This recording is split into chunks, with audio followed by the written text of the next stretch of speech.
Viewers, آج کی video حضرت فاطمہ بنت اسد رضی اللہ تعالیٰ عنہا کے بارے میں ہے، جو نبی کریم صلی اللہ علیہ وآلہ وسلم کی چچی جان جناب ابو طالب کی زوجہ حضرت علی المرتضیٰ رضی اللہ تعالیٰ عنہ کی والدہ محترمہ اور حضرت امام حسین اور امام حسن رضی اللہ تعالیٰ عنہما کی دادی جان ہیں۔ آپ کا نام فاطمہ، والد کا نام اسد بن ہاشم بن عبد مناف ہے اور آپ کی والدہ کا نام فاطمہ بنت حرم بن رواحہ ہے۔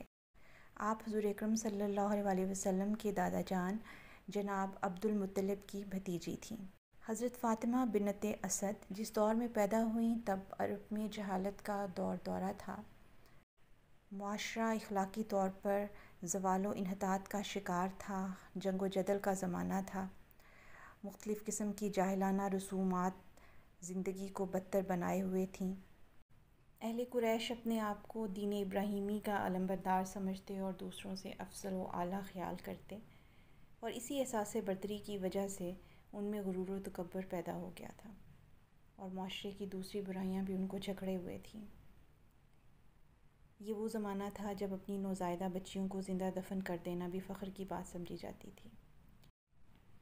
ویسے تو اہل قریش شریعت ابراہیمی کو عملاً بھلا چکے تھے، لیکن خاندان بنو ہاشم کی اکثریت دین ابراہیمی کی پیروکار تھی، اور بنو ہاشم سے ہی حضرت فاطمہ بنت اسد رضی اللہ تعالیٰ عنہا کا تعلق تھا۔ جناب عبد المطلب کو اپنی اس بھتیجی سے بہت پیار تھا اور اس لیے انہوں نے ابو طالب سے نکاح کیا۔ ہم سب مسلمان اس حقیقت سے واقف ہیں کہ نبی اکرم صلی اللہ علیہ وسلم ابھی اس دنیا فانی میں تشریف بھی نہیں لائے تھے کہ آپ کے سر سے والد کا سایہ اٹھ گیا تھا۔ پھر ابھی عمر مبارکہ 6 سال ہی تھی جب آپ کی والدہ ماجدہ بھی اس دنیا سے رخصت ہوئیں، اور 2 سال بعد ہی آپ کے بہت مہربان دادا بھی اس دنیا کو چھوڑ گئے۔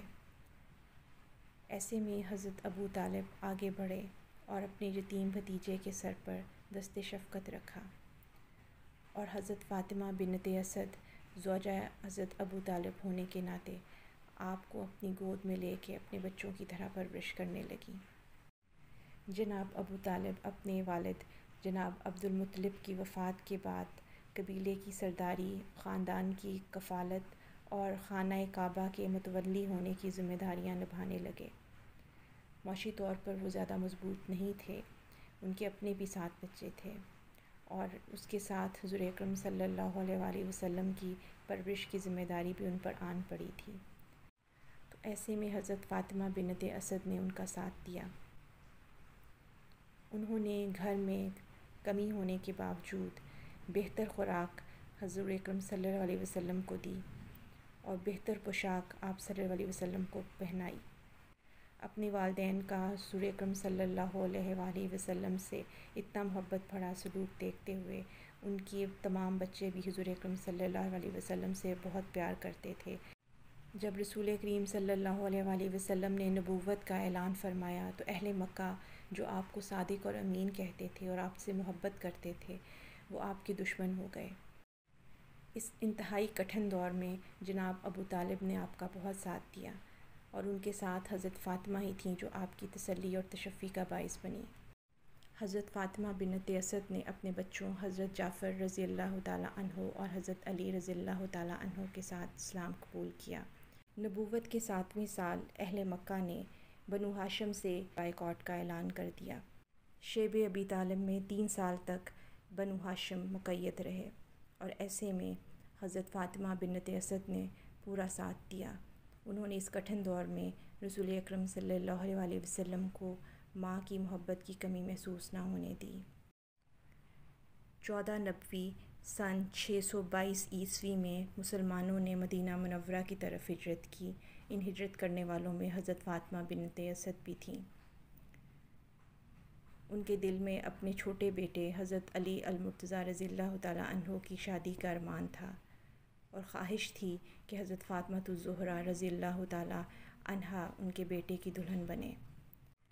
اللہ کے حکم سے حضرت علی رضی اللہ تعالیٰ عنہ اور حضرت فاطمہ بنت رسول صلی اللہ علیہ وآلہ وسلم کا نکاح ہو گیا۔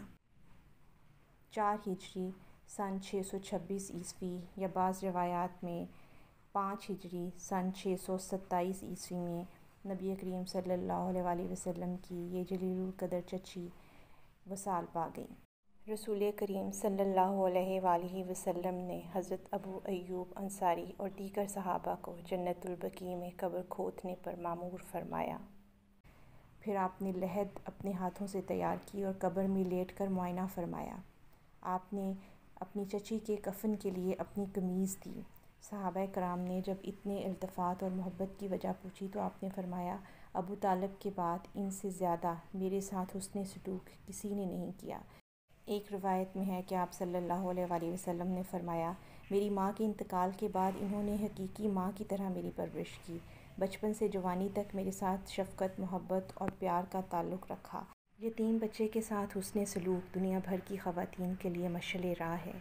آج ایک ایسے معاشرے میں جہاں پر دین سے دوری ہے اور جہاں پہ رشتوں کا تقدس بھی تقریباً ختم ہوتا جا رہا ہے، ایسے میں حضرت فاطمہ بنت اسد رضی اللہ تعالیٰ عنہا کی سیرت کے مطالعہ کی ضرورت ہے، تاکہ معاشرے میں موجود تمام یتیم بچوں کو محبت بھری آغوش میسر آ سکے۔